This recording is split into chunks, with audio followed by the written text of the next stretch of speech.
You're watching Global Trade This Week with Pete Mento and Doug Draper. Ho, ho, ho. Welcome everyone to a holiday edition, New Year's edition, end of the year, very special podcast with my friend Doug Draper, my co-host with the most host. I'm Pete Mento, and I have not been here for a little bit. I was on vacation with my daughter in Europe. We had a fantastic time. And then I spent the weekend, I dropped her off back home. I went to New Orleans for Christmas, which in retrospect was a bad decision, Doug. We can talk about that. And then I was in Nashville yesterday for the Saints comeback win against the Titans. I've watched Division III football that was better than what I saw yesterday in an NFL game, but my boys won, and that's what matters to me. How you doing, Doug? Merry Christmas, Happy New Year. Thank you, sir, and happy holidays to you as well. I have not had the travel schedule that you have had, but we've kept the show moving forward, and it's appreciated. Hey, when you said that football game yesterday, I was like, did anybody show up to the game? What did the stands look like? I'd say it was 75 to 80% full, and at least 40 to 50% of the people there were from New Orleans. Okay. And, when at our games in the Dome, we all say, who they say they're going to beat them Saints. And when the Saints would do anything good, it was almost like a home game. It was crazy. But these are two struggling dog crap NFL teams. And it was like, you ever watch someone really try hard to do something and they just over and over, you just want to stop them. Like, listen, just quit it. It's not going to work. That's how I felt watching this football game. Like, both of you, just stop it. There's no talent here. There's no ambition. Both of your teams suck. I did enjoy watching Cam Ward play. He is pretty electrifying. But my Saints won despite their best efforts to lose, Doug. It really wasn't very good. Also, unpopular opinion, Nashville is Austin for people who shower more and don't read as much. It's not a pleasant place. I understand that all the young people want to move to Nashville. I get it. I found it to be a wholly underwhelming experience. I've been there a handful of times for some trade shows and sales activity that are right downtown off Broadway there, and pretty good experience. It doesn't matter what day of the week that town is popping. Well, a couple of things of note. Every bar there now seems to be named after some country artist. So, like Jelly Roll has a place, and my secret girlfriend, Lainey Wilson, who won't return my phone calls, she also has a place. But it's just like, Luke Bryant's whatever bar. I think they're just getting naming rights. Like in 10 years when that artist isn't popular anymore, it'll be, Zippy Mungo's Country Western or something. Every band sounds exactly the same. And the food was abysmal. This hot chicken, this Hattie B's hot chicken, it's basically just colon blow from that SNL commercial, that fake SNL commercial. If you're backed up from a week and a half of traveling in Europe and eating way too much unpasteurized French cheese, it'll definitely clean you out. I did have a fantastic steak last night at, what's it called? I forget. I mean, it was a fantastic steak. The rest of it, our waiter smelled like the inside of a Moroccan cab in August. He had a suit on. I don't think it had ever been laundered ever. And every bartender, everyone. Yeah, I'm just in here trying to get in the music business. It got to the point where I asked everyone, Uber drivers, the guy that took my ticket at the NFL game, I asked everyone, Doug. And they were all, I'm just trying to break in the music business. I play a little xylophone, whatever it was. It truly was. To go from New Orleans, which is a big party city, but has soul, to Nashville, which was just like Disney for rednecks. I could not have enjoyed that city less. I was with very great people, but the city itself, we could sell it and I'd be cool with that. Like if the Chinese want to buy Nashville, go for it. Just go ahead and take it. Wow. Okay. The gloves are off. As far as BNA goes here at the end of the year. Oh, and I welcome any of the friends of the show, of which there are many. Friend Sean Riley, I have a lot of friends that religiously listen to us, Doug. If they want to try to change my mind about that dumpster fire of a town, I'll give it another chance. but you're going to have to do a lot better than Printers Row and whatever other. I mean, it just feels so manufactured fun, you know? It shouldn't feel that way in a town with that kind of history. Oh, and if you've ever thought to yourself, there's no way there could be too many bachelorette parties anywhere, have I got news for you. It really gets old just hearing a group of 20 women go woo really loud over and over again wherever you go, and asking the band to play the same Luke Bryant song in every bar you go into. It was not a pleasant experience, Doug. Wow. Well, Pete, you know what is a pleasant experience is this show, Global Trade This Week. That's the best segue I got, my friend. Yeah, I don't know. There are people who would disagree, but I think, for the most part, we have fun. That's all that really matters. We don't get paid for this, so as long as we're having a good time. Yeah. Well, cool. Well, we thought we would do the show. We'll do kind of a 25 recap and then a couple of predictions for 26. It's always fun to see where we're right and where we're wrong. And then for halftime, we'll crank through this one. But I found some predictions from 1998 of what people thought 2025 would look like. And this is serious. Awesome. It's not just some bullshit I'm making up. I love it. We'll have to crank through that here at halftime. All right, man. So you want to start with 2025 recap? Yeah. I'll get it started. I'll just hammer my three. There's three things I wanted to touch base on. Kind of, in my opinion, three of the biggest stories that caught my attention that were noteworthy.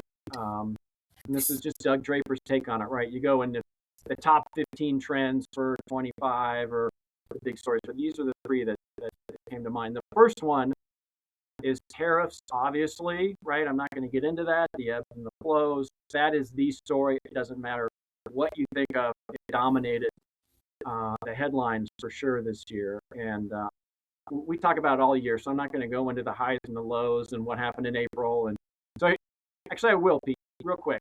In April, things went crazy. Everybody imported. They doubled down on their purchase order because nobody knew what was going on. The summer was quiet, and people realized they had to make a decision because fourth quarter and holiday season was coming on. So they just pushed the gas to the pedal and ran through the wall and did what they could do. And then 25, end of 25 and into 26 is one of my predictions on what will happen next. But that's my take on the tariffs. The second thing, which got a little bit of news, and some of our listeners have said, gosh, we didn't know you guys were so much into trains. But I really think that the UP and Norfolk Southern merger talks were big. Now, rail mergers they don't happen in like 30 days, right? So this thing's going to go on for another year and a half, a long way off. But I liken it, Pete, to like the pipes in your house, right? I did some remodeling of our place. And what I mean by that is that whenever you look and you're doing, we did a remodel and we were so focused on one thing. What are the faucets going to look like on our new vanity, right? We're going to pull this, we're going to buy this one, or we're going to buy that one. That's all great. But if the pipes in your house that take the water to you and take the sewage away from you, if the pipes aren't working, then nothing else really matters. And the style of your faucet is irrelevant. So my point is, I think the railroad industry, specifically with this merger, is a lot like the pipe in your house, in that it doesn't get much play, but it is uber important in the supply chain world, and the impacts that merger is going to have. We'll be talking about it again in the future, but I think it was noteworthy. It'll come back. It'll be a topic, and there is impact there. And then the last thing that was a big story was the end of de minimis, and I would say that had de minimal impact to the consumer. My buying habits didn't change a lot. I don't think many other folks' buying habits, and I guess it was a lot of pomp and circumstance that, in my opinion, nothing really came of it, as specific to consumer buying habits and how we consume things that we don't necessarily need. So that's it. Tariffs, obviously, the UP Norfolk Southern merger, and then the end of de minimis were kind of three that struck in my crawl, if you will, for this year. Okay. So my first one is just disruption. This was another year of In my opinion, I'm sure there's people out there that are going to say this is a very unpopular opinion, Doug, but this is the show of my unpopular opinion so far today. I think that this has been worse than COVID, and here's why: the financial impact and the lack of, at least during COVID, for the most part, if you were willing to spend money, you could get whatever you wanted. The difference with this is there is no safe harbor. There is nowhere in the world that you are able to avoid the tariff disruption. Additional disruptions. We had possible port strikes. We had the closure of certain normal sea lanes like the Red Sea. We have an ongoing conflict in Latin America, the Caribbean, and the east coast of South America. We have two wars basically happening at the same time that we're paying attention to. There's plenty more other ones that are going on. All of this creates incredible disruption. On top of that, you have regulatory disruption. You mentioned de minimis. Yeah, for a consumer, I don't care. I mean, I've because I'm a dork. I do think when I buy something that's clearly coming from overseas, well, this is going to take longer. But it really impacted in a very acute way a small collection of companies that de minimis was really their. I mean, it was their silver bullet, and now it's gone. So I just see the chaos and the disruption of 2025 as something that was truly beyond historic. Like it's not going to stop. What I also find fascinating about it, Doug, is we did it to ourselves. Like it wasn't like somebody got off a plane with the sniffles and then we suddenly closed down the economy. It's we made a conscious, intentional decision to throw a hand grenade into a Chuck E. Cheese 5-year-old's party and thought nothing really that awful was going to come of it, that we'd all just persevere. And that hasn't been the case. The other thing about 2025 I want to talk about, and I would never talk about specifics about where it was, but just the merger environment of 2025, all of the mergers that happened. I just left DSV. I was there firsthand for it. And mergers of that size and capacity are very difficult to do. And I still firmly believe that DSV is going to come out of it with a very strong outcome, but it's not easy. And what I'm beginning to notice from talking to people in PE and, hey, Pete, would you mind doing a call to talk about mergers because we're thinking about buying X company? Man, they ain't done, right? So there's something to be said for this industry being they deciding, well, it's time for us to continue to consolidate significantly, whether that's rail, freight forwarding, ocean carriers, right? They're all coming out of the woodwork saying, with all this disruption, we still have cash from what happened during COVID. We better do something with it. I don't think we've seen the end of it, Doug. And then the last bit of 2025 that I really want to talk about is the rise, the injection of automation or the threat of automation in everything from robotics, port operations, trucking, drones. I had to say it, Doug. And of course, AI. We're beginning to understand that we're just pulling the top off of this stinky tuna can. Like it's just starting to happen, and we're just starting to understand precisely how impactful that's going to be. I think 2025 was the first time that, in a widespread way, our industry said, "Wow, this is coming," and we don't know exactly how it's going to impact us, but we better start considering ways that we can adopt it before someone else does a better job than we do. Mm-hmm. Yeah. The only comment I was thinking is the novelty of AI, specific to ChatGPT, and I want to rewrite this email to an important customer, or here's some cool stuff I can do on LinkedIn. So the novelty piece will wear off, and we'll really see if this is going to impact not only our industry but others. So it will be interesting. And the amount of money that's being poured into development of AI, the big, the power brokers, Power 5 or whatever the 7, whatever it is, the amount of money being dumped in is scary. And we'll see how that transpires. Yeah. So that's 2025 in a nutshell for everybody. I mean, there's probably a dozen other things that we can talk about that we talked about on the show, but those are the highlights and lowlights, the good and the bad that we all had to go through this year. Yeah. Well, let's just jump into to our halftime, Pete, brought to us by Cap Logistics. Our audience never sees Keenan, but we chat with him before the show comes on, and we appreciate him. Even though we give him a hard time, and I would say, when I mean we, I mean you. He does a phenomenal job We appreciate Cap Logistics so they can keep us humming around in 2026 as well. So check them out at caplogistics.com. All right. Pete, did you have a halftime today, or do you want to jump in? One. Yeah, I've got one. If you want me to get after it. Okay, so I was recently asked for some unpopular opinions, and I was surprised how much this made people upset. New Year's is not a holiday. I said it. It is in Asia because it's the holiday, and it is a massive deal. I don't think New Year's should be a holiday. I don't think that we should celebrate it. I don't think that we should apply the societal pressure of New Year, new me, which we all know is just going to be said again next year because no one's done a damn thing to change themselves. I think that it is a stupid holiday, and I'm done celebrating it, Doug. I'm not going to watch Dick Clark's New Year's Rockin' Eve. I'm not going to go out and drink champagne at some overpriced, mediocre restaurant. I will probably watch reruns of Downton Abbey and go to bed at 9:30. I'm just not doing it, buddy. I'm not doing it. You know what I'll be doing? I'll be working. I'll be pushing out proposals on the EPA tariffs probably on New Year's Eve. I'm just done with it. And this led me to a number of stupid holidays, right? So I'm just going to throw them out there, okay? Yeah. Thanksgiving is the most important holiday, in my opinion. I think it should be a huge deal. 4th of July, as we've said before in the show, I think it should be a whole week. I think it should be a whole week of celebration, particularly because we're coming to the 250th. Halloween gets a yes for me, okay, as does Veterans Day. I will also give you Memorial Day. Labor Day, don't need it anymore. Don't need it. It's just an excuse to get people to the beach. No, we're done. We're done with that. This concept of President's Day, nope, don't need it. Throw it out the window. That one's also going away. I don't see the point of it, Doug. I'm from New England, where we have St. Patrick's Day, and you would think that the earth was going to swallow us all up tomorrow. We party so hard.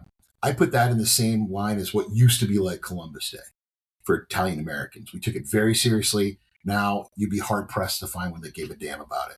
Doug, there are too many holidays. Most of them are stupid, but the ones that matter, we should be able to celebrate in a bigger way, and it should be a bigger deal. There, I said it. Yeah. Well, the one thing that draws my attention, and you said it earlier a couple months ago about holidays, I like 4th of July. It should be more than just a day, right? I had not thought of it in that way, and when you brought it up, I'm like, yeah, you know what? It's the birth of our country. Let's celebrate it. It's in the middle of summer, lots of opportunities to have a good time. So I am an advocate of a longer 4th of July, especially your point, 250 is coming up. Yep. So let's write a letter to your senator, sir, and see if we can make that happen in the next 9 months. We should also make the Friday after Thanksgiving. It should be a full-blown event, buddy. Like no one should be going to work on Friday anyway. So, yeah. Anyway, you have a great halftime, Doug. So go for it. Yeah. So I was scrolling this morning, thinking of stuff that caught my attention, and this is a real poll by Gallup, right? You remember those guys? I think they're still around.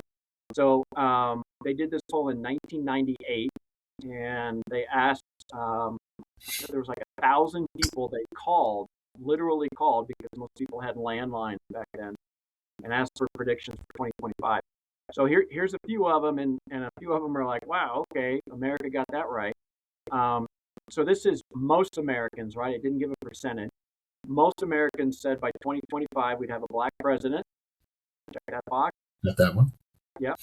Gay marriage would be legal. And this one shook me to the core, that there would be a deadly new disease that would emerge and impact the U.S. Wow. Yeah. I had to read that one twice.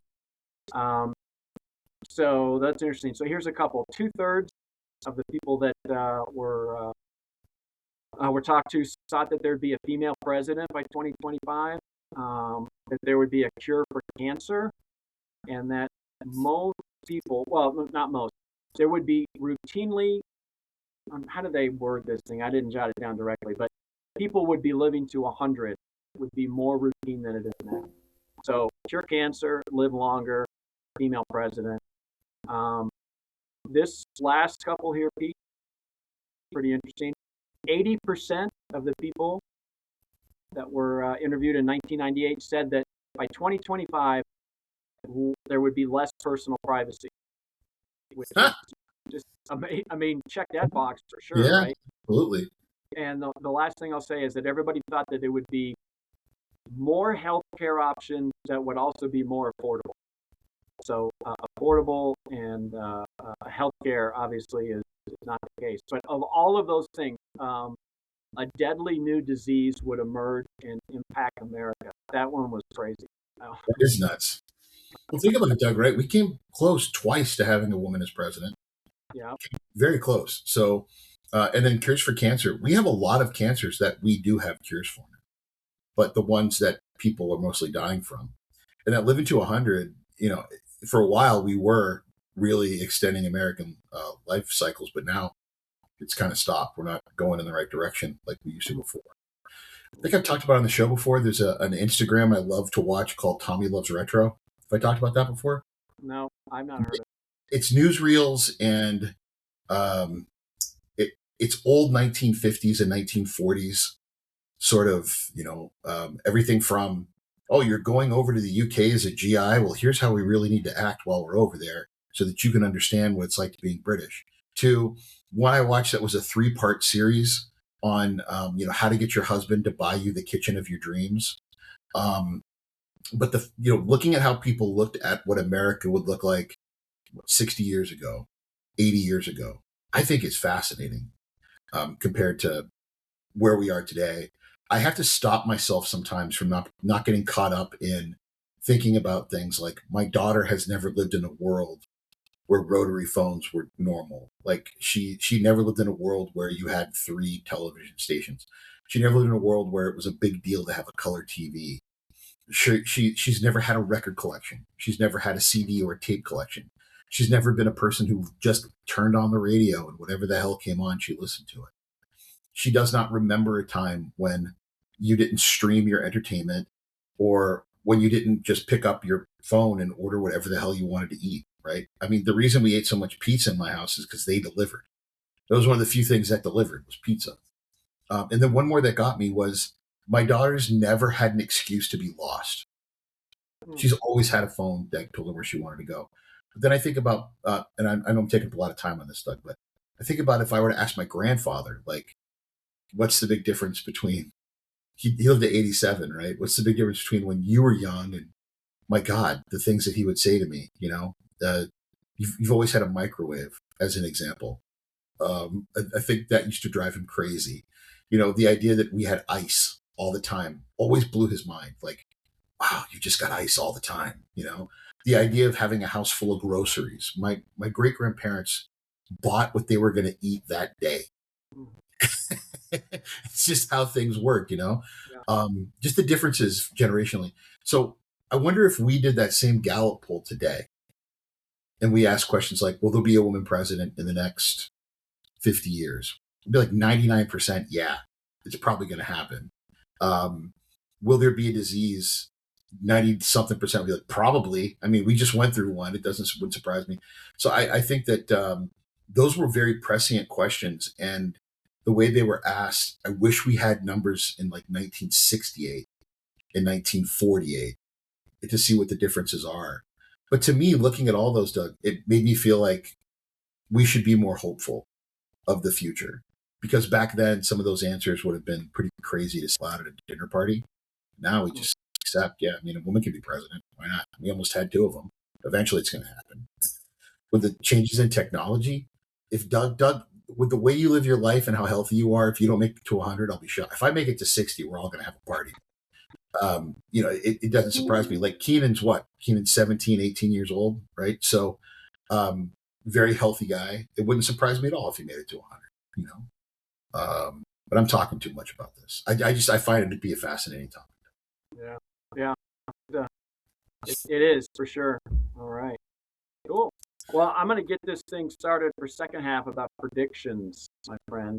Okay. So, 3, actually it's just 2 quick ones that I had, right? One of which is 2026 is going to be the year of tariff consequences, right? So we went through chaos, to your point, and disruption. and we were trying to navigate that. I always say, like, you got to don't look at the 15 feet in front of you, right? That's reactive. It's like, oh my God, something's happening in the moment. I need to fix it or deal with it. We need to look at the 50 feet, 50, the 50 feet in front of us to have some stability and some proper direction. And so 25 was all about 15 feet, just navigating the chaos. And in 2026, it's going to be more of the 50 foot ahead of us type of look. And there's going to be consequences from the tariff, right? A couple of things that caught my attention in doing a little prep work for this is that the world container supply will adapt, and reconfigure is the word that I would use, right? There was this guy I read, John McGowan, and you may get this daily update from G Captain. Yeah, love that. Love G. Yeah, oh, it's great. I check it out every day. So they said there was 8% contraction on the U.S. related to imports, but the Middle East, Latin America,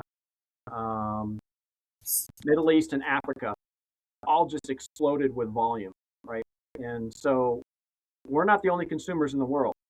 And if there's a little instability and chaos going on over here, other people are going to buy things. And we've seen that with China redirecting their imports, and the world is still buying from China. And container flow that G Captain spoke about, adapting and changing. And once it shifts away, to try to bring it back is going to be a little bit difficult. It will happen if that does. But I think that the world is global trade, and we are part of it. We are not it, right? So I think that you're going to see a lot more growth outside of the United States, and I think the container traffic and how those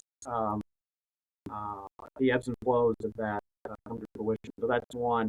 I also think that the consumers are going to be hit with a lot of price hikes this year, because in the 15 feet, people were just dealing with it. I don't know, just get the product here because we got to sell it. We have money. We're leveraged against the inventory. Get it over here. We got to pay our debt. Just go, go, go, go. This is going to be more strategic, and I think that those increases in the supply chain, you and I are going to see them more apparent in 2026. And then this one's real specific, and I'm going to call out that Amazon is going to continue to expand on their logistics and service offerings directly to customers, not necessarily flow of commerce into their ecosphere, right, for lack of a better term. Like, so there's air freight they offer, LPL, brokerage, forwarding, but it's all the product they consume going into the fulfillment, the FBA type of stuff and everything else. So I think they're going to continue to expand and provide those services for goods that don't touch their ecosystem, so to speak. And the one thing that I'm going to predict here, and then I'll flip it over to you, is I really think that booking cargo, ocean freight, even air freight to some degree, the power is going to go to the end consumer, or excuse me, not the consumer, the importer, right? And it's going to be more of an Expedia experience for booking cargo. I, as the individual importer, I make bicycles, and I need to get my parts over because I need to make my bike. So I'm bringing stuff in from Taiwan, from like Shimano or something, right? I will be able to go on and see how much capacity is available on what vessels at what time, and I want to buy increments directly, right? And then the second piece is that I believe that AI, to your point, is going to figure out my algorithm and know that I usually buy bike parts this time of year, and I traditionally import them into this part of the country, and it will realize, the algorithm will come back and say, hey, do you realize that in 2 weeks there's going to be space available on this booking? And we think, based on your prior import habit, this would be the right vessel. And you know what? If you book it today, we'll give you an X% discount. So it's going to be really commoditized, but the power to have that and control is going to be on the importer. You're not going to have to necessarily go directly to a freight forwarder every single time to get that level of detail and find the spot market rate that you're looking for. Interesting. That would be very welcome to the trade, that's for sure. I'm going to double tap on your tariff conversation. I think this is going to be the year of tremendous hope, and at the same time coming back down to earth. I think that there will be at some point the opportunity for us to make massive reclaims on these tariffs. I really do. And I think that that's going to cause a lot of problems. I think that there's going to be immense pressure on trade professionals to make it happen, to just manifest it like a dream, on your dream board, to have that money come. But it will not be easy. And I think that once that money is recovered, there's going to be a lot of customers of these large importers saying, "Where's my cut?" When in reality, many of these large corporations will probably just buy their stock back. I mean, it's got a ton of liquidity. What else you can do with it? My second big prediction for 2025, it's going to continue at a rampant pace to be probably the worst year ever for cargo theft. So what we're seeing in the end of 2024 or 25 is this absolute hockey stick of the value and the repeatability of what's being stolen. There were two huge news stories that happened over Christmas. The first was $400,000 worth of live lobsters that were stolen in the New England area. They never figured out who did it. And then another was a massive, massive theft of green unroasted coffee, very expensive green unroasted coffee that has not been recovered.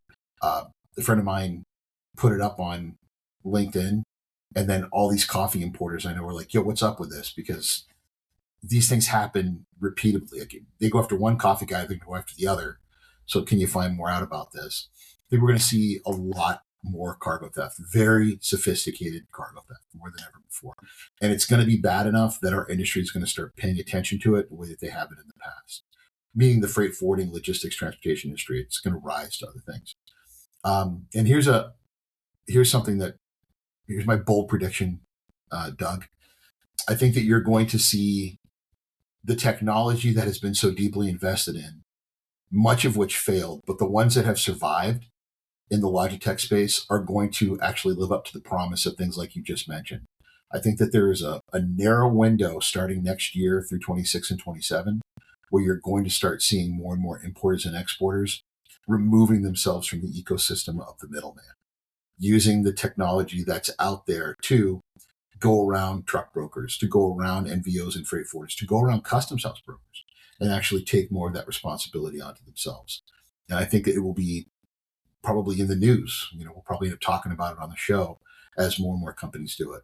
My last bold prediction, this TPM in Long Beach will be the most interesting TPM that has ever happened, because of the number of companies who are going to be like, "Oh, Walmart just bought all their containers. Cool. We're not." We think it's going to be so screwed up that we are going to play as much of the spot market as we can. You guys have stuck it to us too many times. We're going to wait this one out. I really do believe that. And it's going to cause chaos at TPM. I'm speaking, so I'll let you know when I come back what it was like. But just from the folks I've talked to that are going, they're also like, "Yeah, I feel like the prom king walking in this year. I got 2,500 T's, and all of a sudden I'm important." Yeah, I don't know. I think I might stick it to the man this time around. So I think it's going to be a very, very interesting year in ocean freight. And a lot of that's going to be driven by the consumer of that ocean freight having more power than ever before. Mm-hmm. Yeah, those are definitely adjacent takes on the technology, empowering the individual, right? Not having to go around and say, "I need a middleman to move my cargo." So, and the hockey stick analogy with freight cargo, couldn't agree with you more. I hear about it a lot in my day-to-day on the domestic side, with trucking theft, things you just spoke about. But I think it's going to be huge in 26, and that's not a good thing. No, it's not. I think this is going to be a really good year for insurance resellers and sellers, and who are going to be like, "Listen, statistically, I get it. You think it's going to happen to you, but have you been reading the news? You might want to pay a little closer attention and actually understand what your marine insurance, what your over-the-road insurance, what your property insurance really means. How about I come in and talk to you about it, and then you just get scared to have to do that. Much bigger, much more important policy." Yeah. Good. All right. Well, we had 3 recaps and 3 predictions, or you had 4, I had 3. So we did a hell of a lot of discourse on this show. And it's, I don't know, this is like episode 225 or something like that. But every time people say, "What, you do a podcast?" I'm like, "Yeah, we've had like 4.5 years of a podcast." I can't thank you enough for participating and being my co-host, because I have a lot of fun every week. We don't get paid for this. We just love talking about global trade, and I'm glad that we're going to do it again for 2026. We'll have to interject some new things. Maybe we'll bring in some guests or something. I don't know. If any of our listeners have ideas on how we could improve the show, we certainly would welcome that. But that's a wrap for 25 on global trade this week. We appreciate all of our listeners. We hope to engage with you next year. And with that, I'll just say Happy New Year, even though it's not a holiday in your book. And we'll catch you next year. Yeah, my last comment, Doug, is this might be the longest relationship outside of my daughter that I've managed to keep going. So thanks for that, buddy. I love it. I love it. All right. Happy New Year, pal. Good deal. Take care. See you.